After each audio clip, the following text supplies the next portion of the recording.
Welcome to December Farm-to-Table, and we are so excited to be back. Last month, we studied grapes, and we learned a lot about grapes, and we sent grateful cards to our friends who work at the grocery stores. And they were very grateful, a whole bunch. Well, this month is another exciting month. This month, we are talking about our wheat farmers. They are very, very important to make sure that we have food to eat. And just like other farmers, they have a very important machine that helps them harvest the wheat. And it's called a combine. It is a huge machine, and I am sure you've seen the farmers in the fields in these combines. Now, we're also going to learn about grains and whole grains and what it means to have enriched grains. Because as the farmer grows the wheat, a great percentage of it goes to factories where they mill it into flour. And sometimes that flour is white flour, sometimes it's enriched, sometimes it is whole wheat flour or whole grains flour. So stay tuned to learn about wheat. All right, friends, we're going to talk about the different parts of a whole grain, but I'm going to need a friend up here to help me put them up. Titus, you going to come help me? Yep. All right, so we're going to start with this guy. I am the brain. I protect the seed. I have lots of fiber, important antioxidants, vitamin B, and a few minerals. Awesome. Titus, you want to put that up there for me? Yep. So that's our bran, that's our first part. And our second part is, go for it, Beckett. I am the endosperm in large parts of the grain. I provide the energy to grow. I have the carbohydrates, protein, and some vitamins and minerals. Awesome. It's the Thank you, Titus. And then our last part is our smallest part. ooze. Tell us about it, Beckett. I am the germ. I am the storehouse for nutrients. I have lots of B vitamins, some protein and minerals, and healthy fats. Healthy fats. Awesome. So then when we have all three of these pieces together, what do we have, Maddie? This is called a whole grain. This is the one that's good for you. Whoops. And then the refined grain, you take out the germ and the bran. So it's not quite as good for you.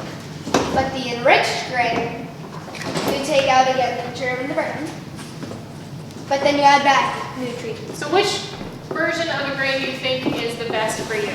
A whole grain, a refined grain, or an enriched grain? Whole grain. Whole grain? Whole grain. Whole grain. Whole grain, you are exactly right. The whole grain is the best for you. And we're going to learn how to find whole grains on packages. We ready to do that? Yep. Hello, boys and girls. We're going to do a little team event here. We are going to be looking for some stamps, whole grain stamps. Now, some of the stamps say whole grains, some say 50%. And then there are other packages that say whole grain or whole wheat, but don't have the stamp.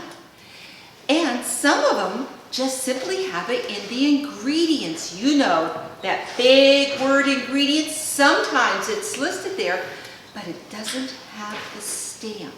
So what we're going to do, we're going to have our friends, Maddie, Beck, and Titus, search for their stamp. And each of them have one, and they're going to work together as a team.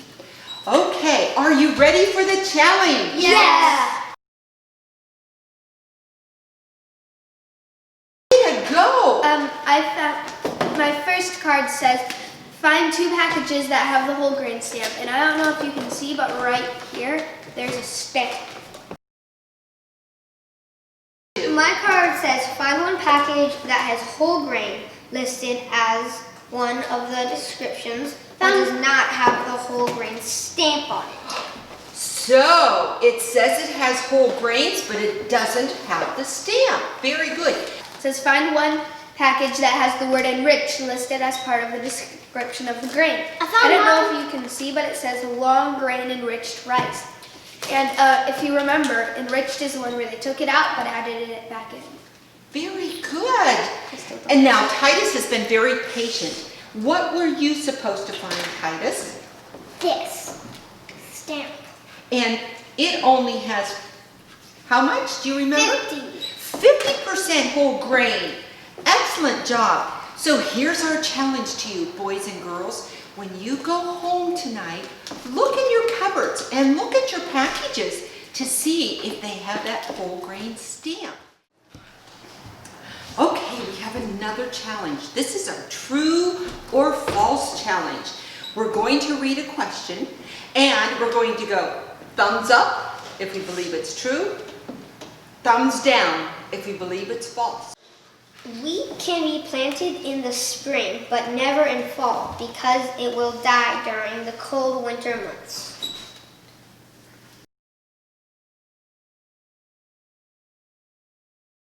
False. Oh, Wheat can actually be planted in the spring or fall. If planted in the fall, it will grow a little, then quit growing. When it gets cold, it doesn't die.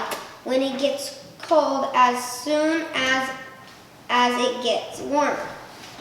The wheat knows to grow from the rain that waters the soil. The seeds get its food from the bigger endosperm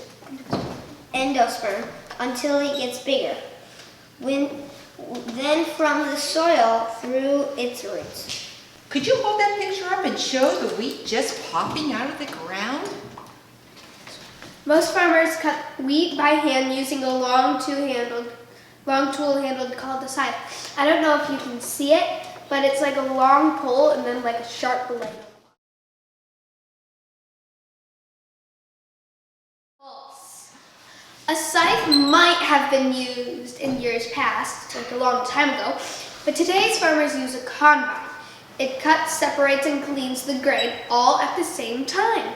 Did you know that it used to take a wheat farmer 3 days to harvest 1 acre of wheat? Today we can harvest 1 acre of wheat in 6 minutes. Show them a combine. I bet many of you have seen farmers in the field on their combines, and that's what they're doing. Most of the grain farmers harvest. Sold to factories, true or false? True. The grain is plucked from the grain elevator. To factories where it can be milled or ground up to make flour. Did you know that 1 bushel of flour can make enough bread slices to make over 500 sandwiches? What? Show everyone Show. all the factories. That's where the wheat is being ground into flour and they make bread. Oh, this is an awesome In question. 1998, Mattoon, Illinois made the Guinness Book of World Records by baking the world's largest bagel. True, I did not know that.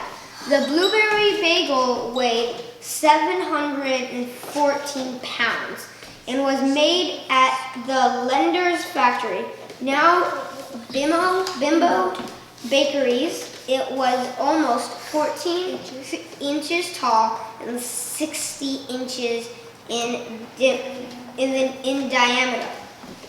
And it had 15-inch hole.